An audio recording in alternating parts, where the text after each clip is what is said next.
I leave and life is good, and I got a real grilling here.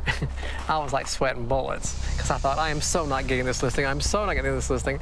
So then he called me the next day and said, I got this listing. I was like, yes, I knew I was going to get it. I knew I was going to get it. So then I thought, oh God, what am I going to do now? I've got this monster house, and you know, people have tried to sell it before and have failed. So how am I going to bring this one in?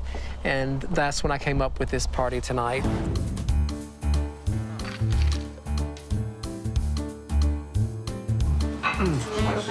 Tiny little light bulb cookie later. Oh, that's brilliant. A light bulb cookie. Success. Success. It's good to see you. Thank you. Welcome to Landmore. You look beautiful. Congratulations and good luck. Well, thank you. I'm wearing my vintage jacket for your special. Well, thank you. It's beautiful. Please, come on in. Hello. Got some real movers and shakers here. They're gonna fall in love with this house. And one of them will be the lucky person I let buy this house. And now I gotta go in and sell it.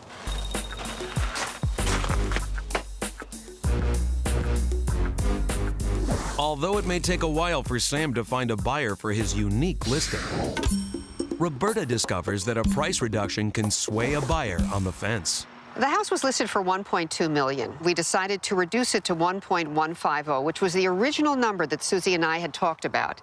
And as soon as we reduced it, that's when Kathleen and John decided it was a good number for them.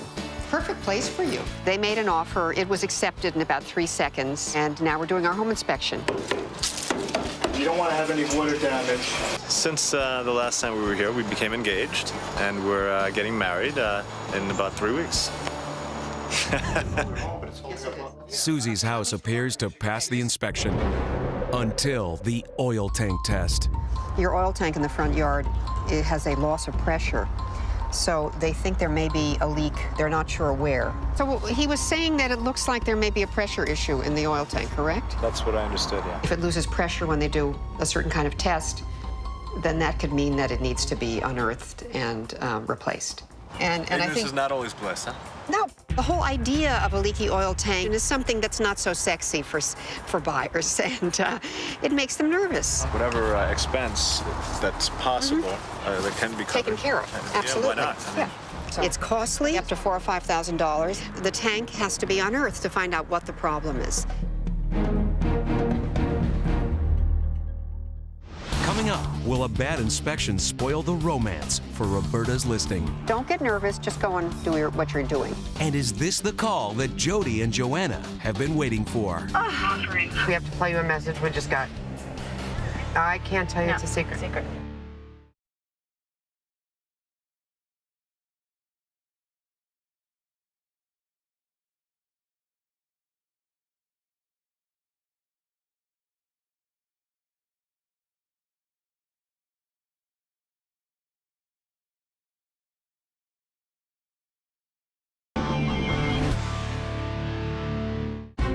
While the buyer John digests the news of the leaky oil tank, Roberta talks to the owner about how to keep the deal alive.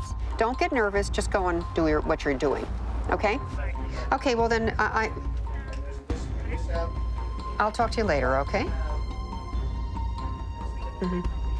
Fine, but that's 6 years later. You know, these things don't last forever, these tanks. I will, yeah, absolutely, bye.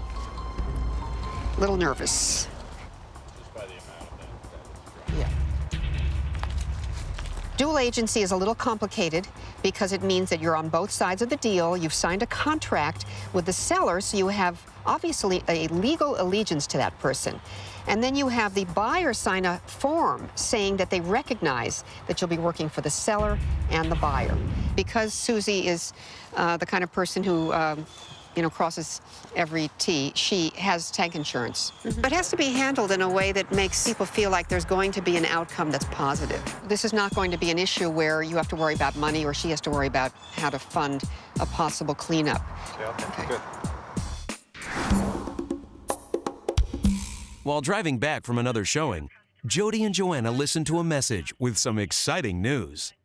One of my clients had come by over the weekend to your open house, and they love the house, and they'd like to make an offer on it. We just got a call from another agent in West Orange that she is going to be writing an offer on Jodi and Joanna's house, and we're really, really excited about it. We have to play you a message we just got. I can't tell you, it's a secret. It's anticlimactic when it comes on the phone. We want to go see them and really have them listen to the message and be as excited as we are. Feeling pretty good. The people who are going to be writing the offer came to the open house during the weekend, were really into the house, totally not upset about the fact that it's on a main road. They already live on a main road in West Orange, and they just want to move to this town for the schools. Thank you, sir. You are too kind. Let's go in the kitchen. Sure. One of my clients had come by over the weekend to your open house, and they love the house, and they'd like to make an offer on it. Just let me know if there's any other interest or if you have any other offers on the table. I'd like to know that before I sit down with my client to actually write up the offer. I look forward to hearing from you. Give me a call. Thanks. Bye. So what we're going to do, we'll call everybody else who has potential interest and let them know. Every location will sell at the right number, so we seem to have found the sweet spot for this house. That's the strategy now. Dynamite. Told you something was gonna happen. Once you find the right price, a house is going to sell. So, unfortunately, having reduced it a couple of times has brought us to the right price. So, good news. I think Joe and Joanne really deserve it. It's been a long journey for them.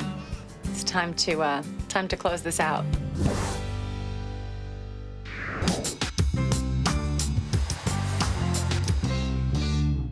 I have a thing for Japanese maples. It's been 4 weeks since the home inspection, and the oil tank has been repaired. John and Kathleen have gotten married, and they've closed on the house. Hello, how are you? Nice to see you. Kathleen and John, I think you're feeling very, very good. And may I see the ring? Gorgeous, very, very delicate. Their whole life is before them in a very beautiful place. And a beautiful home we've chosen. Yes, of course, and that comes with... Well, you know, at its core, real estate is really about relationships and time changing and people making decisions to move forward. In this particular deal, we have a couple that has fallen in love and decided to buy a house together. And we have somebody who bought a house with a spouse, and that didn't work out, and she kept the house, and she poured her heart into it, and now she's decided that it's time to move on. Luckily, my new apartment has a balcony. That was key, because I needed to have some space.